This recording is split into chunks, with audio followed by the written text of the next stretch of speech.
जी, hello दोस्तों, मैं हूँ कमर चीमा, उम्मीद है आप लोग ठीक होंगे। दोस्तों, एक डेवलपमेंट हुई है और वो डेवलपमेंट में भारत में एक बड़े पैमाने पे जिसे वो कहते हैं ना एक शोर उठा है कि डॉक्टर मोहम्मद यूनुस चाइना गए और वहाँ पे जाके उन्होंने ज़ाहिर-सी बात है, इस बात को हाइलाइट किया कि चाइना जो है वो किस तरह बांग्लादेश की मदद करे। लेकिन जो उन्होंने वहाँ पे इंडिया की 7 सिस्टर स्टेट्स के हवाले से बात की, उस हवाले से इंडिया के अंदर एक शोर है और इंडियंस अब ये कह रहे हैं कि ये बांग्लादेश की क्या औकात है, ये बांग्लादेश है क्या चीज़? और ये जो चाइनीज़ लीडरशिप को कहा जा रहा है कि आओ, एक ग्रेटर रोल अदा करो, ये क्या है? एक तो ज़ाहिर बात है बांग्लादेश वहाँ पे इन्वेस्टमेंट भी के लिए गए थे, लोन्स के लिए गए थे और ग्रांट्स के लिए गए थे। क्योंकि लोन्स भी बहुत ज़्यादा हैं बांग्लादेश के ऊपर, तो उन लोन्स के हवाले से एक प्लान लेके गए कि किस तरह उनको सपोर्ट मिल सकती है। किस तरह चाइनीज़ कंपनियाँ वहाँ पे आएँ। लेकिन असल चीज़ जिसका शोर मचा, जिसकी वजह से हालात ख़राब हुए, वो ये थी कि इंडिया ने बड़े केयरफुली ये नोट किया कि ये जो चिकन नेक है जिसको सिलीगुड़ी कॉरिडोर भी कहा जाता है, ये एक नैरो स्ट्रेच है लैंड का इंडिया के नॉर्थ ईस्टर्न पार्ट में, जो कि इंडिया को कनेक्ट करता है। मेन इंडिया की जो नॉर्थ ईस्टर्न स्टेट्स हैं, जिसमें अरुणाचल प्रदेश, असम, मणिपुर, उसके बाद मेघालय, मिज़ोरम, नागालैंड, त्रिपुरा और सिक्किम। ये जो स्टेट्स हैं इनको ये कनेक्ट करता है, जो कि सिर्फ 22 किलोमीटर का एक पैच है, जिसको चिकन नेक का नाम दिया गया कि जी ये बड़ी कमज़ोर जगह है, अगर यहाँ से इसको तोड़ा जाए तो इंडिया को 2 टुकड़े किया जा सकता है, which is impossible. India is a nuclear power with a strong army, strong air force, with a lot of human resource.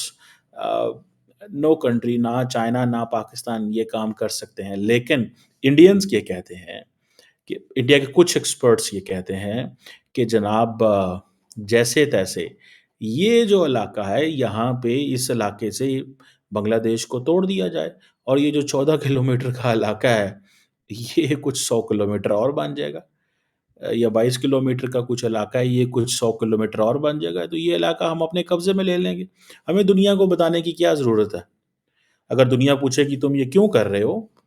तो हम जवाब दे देंगे, ये हमारी सिक्योरिटी है, ये हमारे लिए ज़रूरी था, ये हमारी जो स्ट्राइक कोर्स हैं, हमने कहा उनको इस साइड पे भेजें, लेकिन वो इस साइड पे चले गए। मेजर गौरव आर्या ने इसको जो है इस थीम को हाइलाइट किया। 3-4 दिन की बात है, अब बांग्लादेश को काट दिया जाएगा, बांग्लादेश की टें-टें खामोशी हो जाएगी और हम जो हैं वो पुरसुकून हो जाएँगे। ऑब्वियसली इस चीज़ का इंडिया को भी पता है कि this is not possible, but ये एक मोमेंटम क्रिएट किया जाता है, अवाम का मूड बनाया जाता है, बताया जा सकता है कि हम ये करते हैं, हम ये करेंगे, हमारी ये कैपेबिलिटी है, हमें ये करना चाहिए। एग्रेसिव पोस्चर जो एक प्राइम मिनिस्टर मोदी की जो टेन्योर है या प्राइम मिनिस्टर मोदी का जो इरा है, उसको हाइलाइट करता है। तो आपने अगर मेजर गौरव आर्या का ये कहना है कि ये किया जा सकता है। क्योंकि ये इंडिया की ये जो जियोपॉलिटिकल वल्नरेबिलिटी है या एक पोटेंशियल चोक पॉइंट जो है, इसको कट ऑफ करने की बातें की जाती हैं। ये एक इस तरह की चीज़ है जिसे वो कहते हैं ना, आप देखें अगर आप ये जो ये मैंने लगाया हुआ है मैप, इसमें आप देखें भूटान बिल्कुल साथ है, नेपाल बिल्कुल साथ है और इंडिया का ये जो ऊपर आपको येलो एरिया नज़र आ रहा है, यू कैन सी कि ये इस तरह की जो पोज़ीशन है, ये आगे म्यांमार से कनेक्टेड है या बांग्लादेश की साइड पे कनेक्ट है। तो वो जो मोहम्मद यूनुस ने बात की है कि आएँ हम समंदर हमारा है, जिसने आपको जो चाहिए वहाँ से लें आके, ठीक है? ये चीज़ ज़ाहिर बात है इंडियंस को बहुत, बहुत, बहुत ना गुज़री और इसमें जितने भी नॉर्थ ईस्ट की लीडर्स हैं, उन्होंने क्योंकि वो लैंडलॉक्ड हैं, उनका बंगला उनकी वो समंदर कनेक्ट नहीं है। तो इंडिया कहता है बांग्लादेश कहता है जी आपको समंदर चाहिए, हम आपको समंदर देते हैं। ठीक है ना जी। अब जो असम के चीफ मिनिस्टर हैं हिमांता बिस्वा, उन्होंने भी इसके ऊपर बोला। मणिपुर के चीफ मिनिस्टर जो हैं बायरन सिंह, उन्होंने भी इसके ऊपर कहा कि जी ये क्या बातें कर रहे हैं। इसी तरह बाकी जो वो जिसे कहते हैं ना एक एक जियोपॉलिटिकल एक इम्प्लीकेशन है स्टेटमेंट कि जी ये जितनी भी लैंडलॉक स्टेट्स हैं, अब इंडिया तो ऑलरेडी चाहता था कि मोमेंटम थोड़ा बांग्लादेश के हवाले से बने। वो बांग्लादेश के हवाले से मोमेंटम बन गया। अब इंडिया जो है वो अ, वो जिसे कहते हैं ना उनके लिए यूनुस ने ये जो बात की है, तो आप क्या समझते हैं यूनुस ने एवें थोड़ी बात की है। यूनुस ने बेसिकली एक एग्रेसिव पोस्चर लिया। अगर आप यूनुस के माइंड में जाएँ तो। क्या एग्रेसिव पोस्चर लिया है कि भाई ये इंडिया है, इसने शे हसीना वाजिद को रखा हुआ है, ये हमारी बात नहीं सुनते। ये हमें सार्क के हवाले से कुछ करने नहीं देते, ये बिम्स्टेक को मिलना चाहते हैं, ऊपर से नरेंद्र मोदी जो है वो यूनुस से मिल भी नहीं रहे वहाँ पे, ये बिम्स्टेक मीटिंग में। सो मतलब this is something which is very problematic for Bangladesh के लिए। यूनुस साहब के लिए इंडियंस बड़े नाखुश हैं, सख्त किस्म के। लेकिन यूनुस ये क्यों चाहते हैं, ये रीज़न्स हैं कि बिम्स्टेक में कोई मुलाकात नहीं है, पहली बात। सार्क को एक्टिवेट नहीं करने दिया जा रहा। मुसलसल बांग्लादेश के हवाले से जो अभी हाल ही में अमेरिका की जो डायरेक्टर नेशनल इंटेलिजेंस आई थी, उनके बारे में बयान दिलवाए गए माइनॉरिटीज़ के हवाले से। वो एक नैरेटिव उनके सामने है। फिर इंडियंस ये भी कहते हैं जनाब कि वो आईएसआई का जो डेलीगेशन आया था उसको चिकन नेक में लेके गए थे। ऑब्वियसली पाकिस्तान ऑलरेडी नोज़ कि चिकन नेक क्या चीज़ है। इंडिया तो नहीं उसमें पाकिस्तान बांग्लादेश तो नहीं लेके जाएगा और मेरा नहीं ख्याल कि बांग्लादेश आते ही पाकिस्तानी डेलीगेशन को उधर लेके चले जाएँगे। ये मोमेंटम बिल्ड करने के लिए बात की जाती है। माहौल को गरमाने के लिए ये बात की जाती है कि जनाब पाकिस्तान की आईएसआई को लेके वो उधर चले गए। वहाँ पे उन्होंने दिखाया तुम ये करोगे, हम ये करेंगे, ऐसे किया जा सकता है, इसको काट दें, इंडिया को 2 हिस्सों में तक़सीम कर दें। Obviously this is not possible. It's India, it's a nuclear armed country. ठीक है?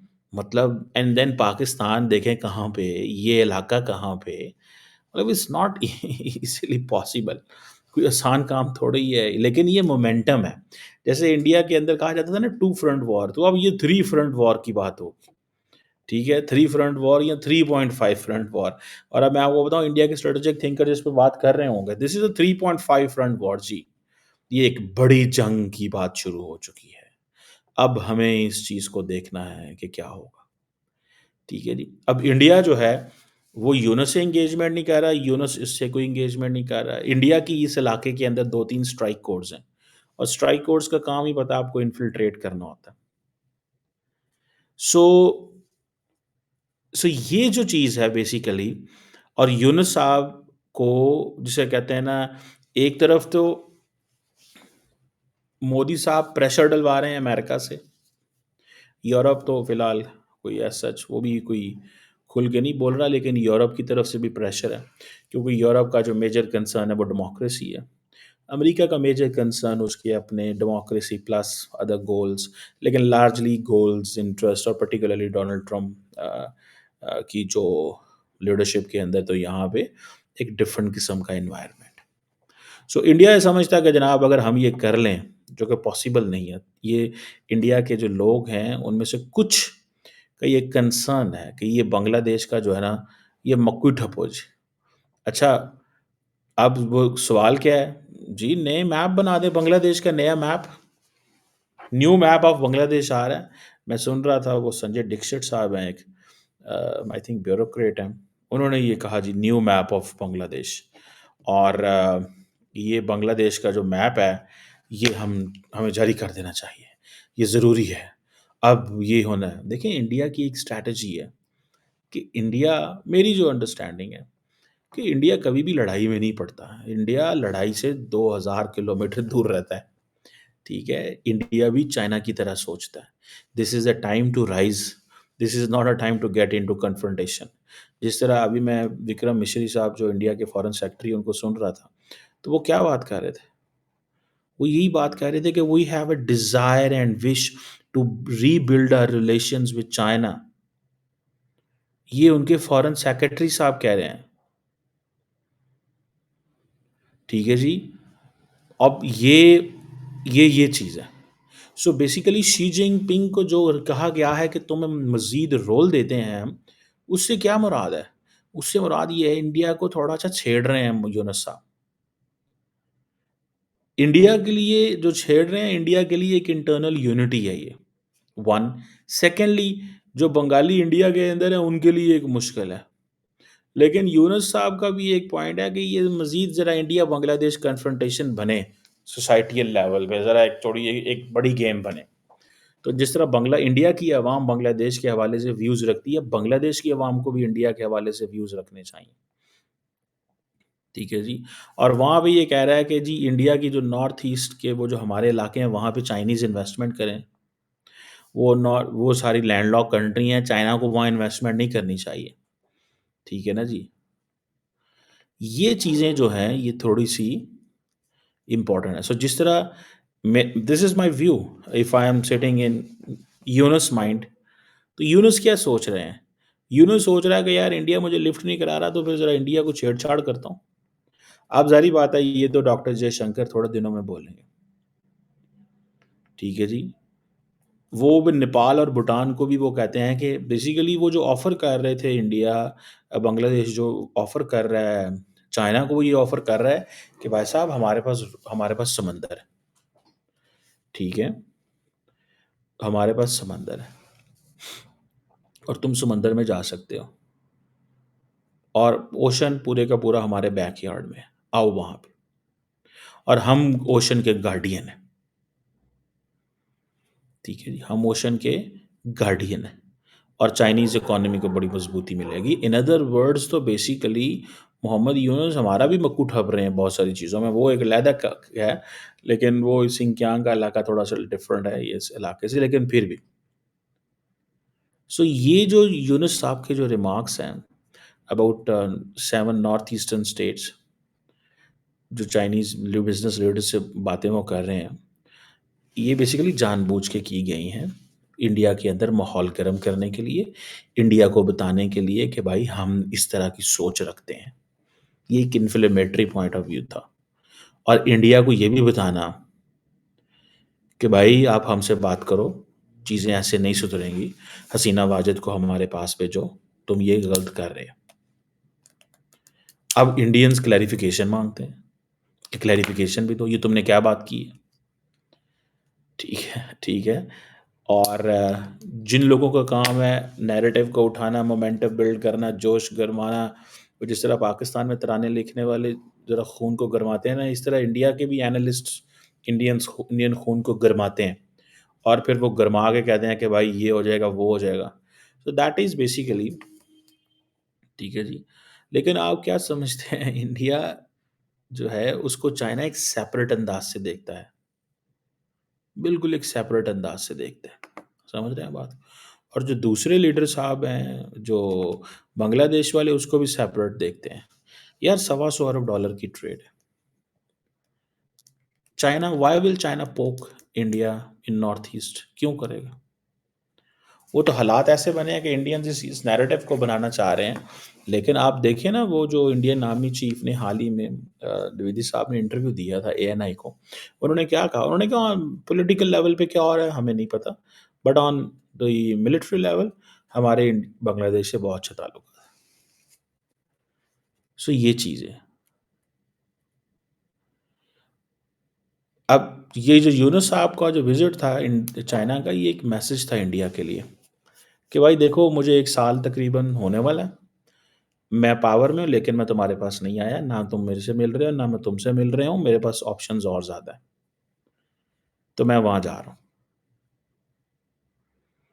एमओयू साइन किए हैं, लेकिन लार्जली आपको पता है एमओयू कुछ भी नहीं होता। लेकिन क्योंकि 50 इयर्स ऑफ डिप्लोमैटिक रिलेशंस है बिटवीन इंडिया एंड चाइना, तो ये एक इम्पॉर्टेंट चीज़ है। एमओयू कुछ नहीं होता, ये याद रखिएगा। और जो सीरियस ममालिक होते हैं वो एमओयू साइन नहीं करते, वो कंक्रीट एग्रीमेंट्स करते हैं। ये एक चीज़ समझ लें, इंडी चाइना जो है उसको मैरीटाइम, इसका मतलब क्या है? अच्छा, इसमें अमेरिका का क्या रोल है? अमेरिकन्स भी तो बहुत कुछ देख रहे हैं। अमेरिकन्स भी तो बहुत कुछ देख रहे हैं। अमेरिकन्स भी तो बांग्लादेश को देख रहे हैं। Do you think the Americans will like that Bangladesh is going in the hands of China? No. मुझे ऐसा लग रहा है कि ये एक चाइना के इर्द इंडिया के इर्द गिर्द एक मोमेंटम बिल्ड किया जा रहा है। इंडिया की इनसिक्योरिटी को इंक्रीज किया जा रहा है। इंडिया की इनसिक्योरिटी जो है उसको इंक्रीज किया जाए। एक तरफ चाइना है, एक तरफ पाकिस्तान है, एक तरफ बांग्लादेश। और ये इंडिया जो है वो अपने एक वो जैसे कहते हैं ना, एक एक उसके लिए एक एक चैलेंज है कि भाई साहब, ये आपका चैलेंज है, इसको ऐसे ही करना होगा। अब बांग्लादेश के बारे में ये तासुर है कि ये अमेरिकन डेमोक्रेट्स का प्रोजेक्ट था। अमेरिकन डेमोक्रेट्स का प्रोजेक्ट था। ये किसका प्रोजेक्ट था, कैसा प्रोजेक्ट था? It is yet to be seen and analysed, and वो किया जा सकता है। लेकिन ये एक प्रोजेक्ट तो है। इस प्रोजेक्ट की क्लैरिटी नहीं समझ आ रही, ना इंडियंस को समझ आ रही है, ना किसी और को समझ आ रही है। क्योंकि ये प्रोजेक्ट जो है वो अपनी जो पॉलिटिकल गेम प्लान है वो सामने नहीं लेके आ रहा। इलेक्शंस नहीं हो रहे, पीछे उसके साथ हसीना वाजिद की पार्टी के साथ क्या होगा, वो समझ नहीं आ रही सारी बात। इंडिया तो बेसिकली देखिए आसियान में एंटर होना चाहता है ना यहाँ से। वो कहता है आसियान, देखिए ये म्यांमार और ये सारे जो ममालिक हैं, आगे थाईलैंड है। इंडिया आपको पता है यहाँ से जो रोड बनाना चाहता है ऑलरेडी, ये रोड नहीं बन पा रहा। जैसे पाकिस्तान सेंट्रल एशिया तक नहीं कनेक्ट हो पा रहा, इंडिया इस रीजन तक नहीं कनेक्ट हो पा रहा। सो ये जो रोड आपको नज़र आ रहा है, बेसिकली इंडिया की तो अटेंशन नज़रें वहाँ पे हैं, ठीक है, इस इलाके से। लेकिन मैं आपको बात बताऊँ, ये जो इलाका है 22 किलोमीटर का, अ, जिन्होंने भी ये मैप बनाया है उन्होंने भी मैप बड़ा ज़बरदस्त बनाया है। पाकिस्तान के लिए भी एक बांग्लादेश उधर बना दिया, और इंडिया के लिए ये 7 स्टेट इधर बना दी, ठीक है ना जी। और ये क्योंकि आबादी के हिसाब से चीज़ें थी, और वो मुसलमान दिस एंड दैट, सो वो सारी की सारी जो कंस्ट्रक्शन ऑफ जो है वो इस तरह से, ठीक है जी। तो लेट्स सी इसमें क्या है, लेकिन this is a challenge for India, ये जेहन में रखें जनाब, ये एक चैलेंज है। और अब इंडिया कहता है जी कि अब नया मैप हमें बनाना है, हमें एक नया मैप बनाना है, हमें बांग्लादेश को काटना है। अगर हम बांग्लादेश को काटेंगे तो हमारी टेरिटरी बढ़ जाएगी। This is not possible. But ये जो मोमेंटम है ना, ये जो मज़ा है कि इंडिया एक्सपैंड करेगा, फैलेगा, फिर बहुत सारे और लोग हैं जो विद इन दी अब कहेंगे नहीं नहीं नहीं नहीं, हम ये कर सकते हैं। भाई ऑब्वियसली वो बात वही सही है। देखें इंटरनेशनल सिस्टम में यूक्रेन देख लें, गज़ा में देख लें, अगर तो बांग्लादेश इस काबुल हुआ तो डिफेंड कर सकता है अपने आप को। पाकिस्तान क्या करेगा, या चाइना क्या करेगा, या बाकी ममालिक क्या करेंगे? ये जो सिचुएशन बन रही है कि जी बांग्लादेश, इससे पहले कि बांग्लादेश इंडिया के लिए मसले पैदा करें, इंडिया को बांग्लादेश के लिए मसले पैदा कर देने चाहिए। ये बड़ी इंटरेस्टिंग एक वो चीज़ है। और बांग्लादेश है landlocked itself, landlocked in the sense कि म्यांमार तक वो उसकी जो एक्सेस है, या इंडिया तक एक्सेस है, और फिर यहाँ समंदर है, और उसके पास उस तरह की और कोई चीज़ नहीं। सो ये एक चीज़ वो जिसे कहेंगे ना इंटरेस्टिंग है मेरी नज़र में, ये जो ये सारे का सारा सिनेरियो जो डेवलप हो रहा है इंटरनेशनल सिस्टम के अंदर, या इंटरनेशनल लॉ के अंदर, जो principle of self help and survival है ना जनाब, वो मैटर करेगा। और बांग्लादेश किस हद तक इसमें खड़ा होता है, बांग्लादेश किस हद तक इसमें आता है, रहता है, ये एक चीज़, ये एक चीज़ है। कितनी चीज़ है, क्या उसमें होता है, only time will tell, only time will tell, nobody knows के सिचुएशन क्या है। मतलब मुझे इट विल बी टू, जिसे कहते too early to predict. Predict करना बहुत ही ज़्यादा मुश्किल काम मुझे नज़र आता है। बहरहाल, लेट्स सी कि क्या बांग्लादेश वाकई तंग करना चाहता है इंडिया को? इंडिया क्या कर सकता है? क्या बांग्लादेश की मिलिट्री इसको सीरियस लाइंस पे देखेगी, ब्लफ देखती है, हुकूमत इसे किस लेंस में देखती है? सो ये एक there these are few very significant questions.